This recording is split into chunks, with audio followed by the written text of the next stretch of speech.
Welcome back. It's time to check out this week's vendor offerings.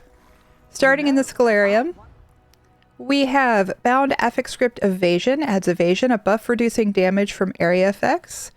Bound Focus Script Shock Damage, adds shock damage. Bound Signature Script Assassin's Misery, adds improved use of status effects. It looks like that's it. Time to head over to Imperial City Sewers. All right, we've made our way to the Tel Var merchant. Let's see what she has. This is all. First up, we have Vardenfell treasure maps. At 6,000 Tel Var, I don't think these are worth it. They're still pretty cheap on traders. However, if you're curious, Vardenfell brings us Defiler, War Maiden, and Warrior Poet for gear, as well as paintings potentially, some very expensive paintings, and motifs for Buoyant Armiger. But still, I think if you want to try to get some Vardenfell maps, get them from guild traders. Our scripts, we have Bound Affix Script Berserk, adds Berserk, a buff increasing damage done. Bound Affix Script Protection, adds Protection, a buff reducing damage taken. Bound Focus Script Taunt, adds a Taunt. And Bound Signature Script Anchorite's Cruelty, adds a Consume Soul Gem to deal Oblivion damage effect. Next, we have Fragment of the Maw. This is one of 6 pieces of Force Shock Wild Burn skill style. This one drops from the final boss of the trial Maw of Lurkage. It's pretty steep at 50,000 Tel Var, but if you don't normally run trials, it may be worth it. If you do run trials, remember this is a guaranteed drop, so you would just have to run Maw of Lurkage once, and you'd be guaranteed to get it. So, your call. Our first set of jewelry is Night Slayer necklace and ring. Our leads, we have Hecatomb Tassets. This is part of Bloodlord's Embrace and comes from bosses in the Imperial City Sewers. So if you're not much of a PvPer, this one would not be bad to get. And then Weighted Spiked Bridge is part of the mythic Death Dealer's Feat. This one comes from Rewards of the Worthy. So both of these involve PvP things. If you don't like PvP things, this is your week. However, you need to do some PvP things just to get Tel Var, unless you've amassed them from like login rewards and things like that. All right, and then finally, we have our last set of jewelry, which is Necklace and Ring of the Swift. Okay, let's head over to Infinite Archive. Let's see what Filer Rule has. You see this area? Okay, first up, we have a book, A Feast Among the Dead, Chapter 1. In order to get this, you do need to know the eidetic memory. In this case, it comes from Mourner's Solace Inn in Necrom in Telvanni Peninsula. The book itself will drop an IA, or once you know the eidetic memory, you can buy it here for 1,000 archival fortunes. Next, we have Archival Essay Rivenspire Treasure Map. Rivenspire brings us Darkstride, Necropotence, and Vampire's Cloak. The maps also give us a chance for leads for the Ancestral Orc daggers or shoulders motifs. However, compared to 2,000 archival fortunes, it's going to be a lot cheaper to get these from traders. They'll be a couple hundred gold at most.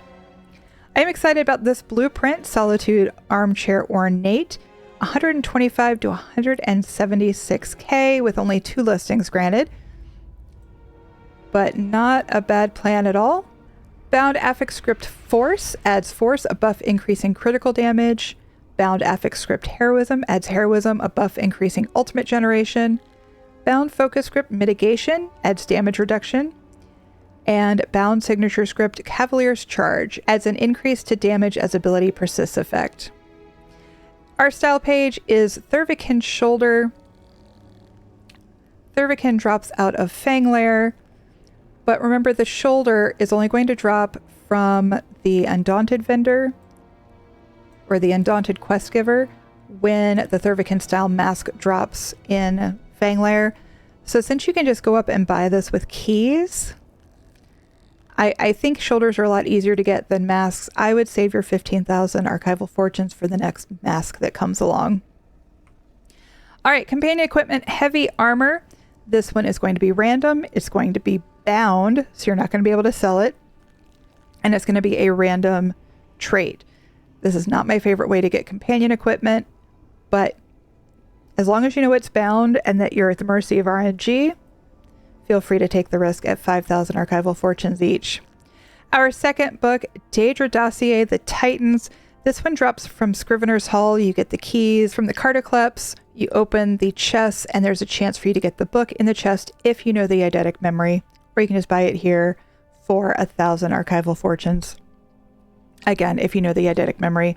I have a whole article about how that works if you check the links below.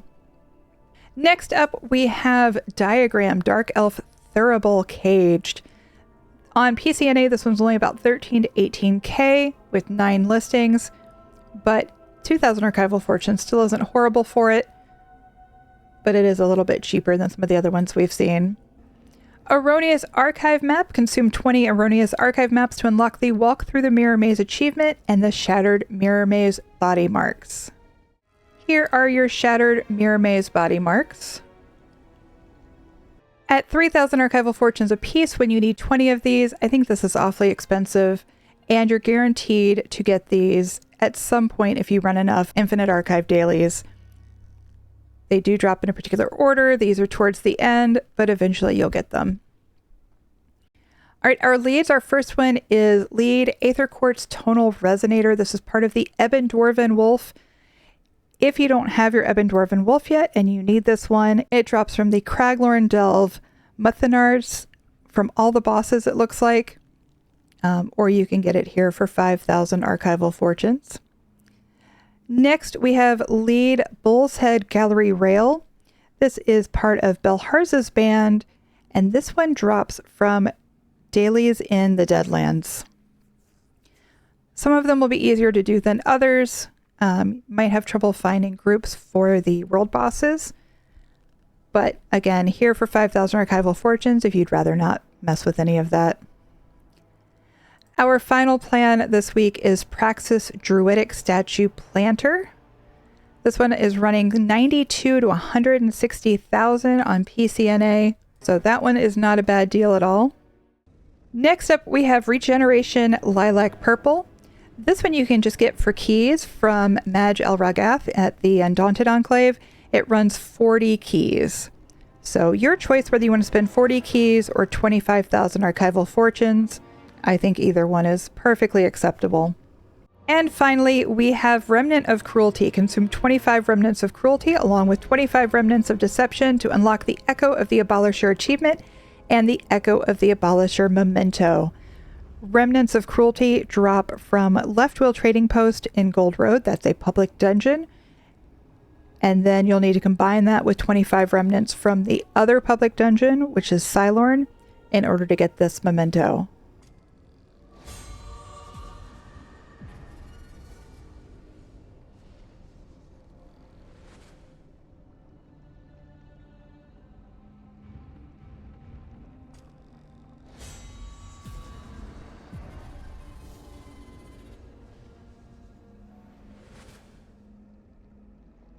I do think this ends up being a little bit expensive, even though it's only 1,000 archival fortunes each. If you were to buy them all this way, it'd be 50,000 archival fortunes for one memento.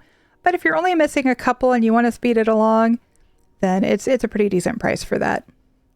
Okay, it's time for us to run some Infinite Archive and see what new gear is dropping this week. We just finished running some Infinite Archive, and it looks like this week we have gear dropping from Eastmarch.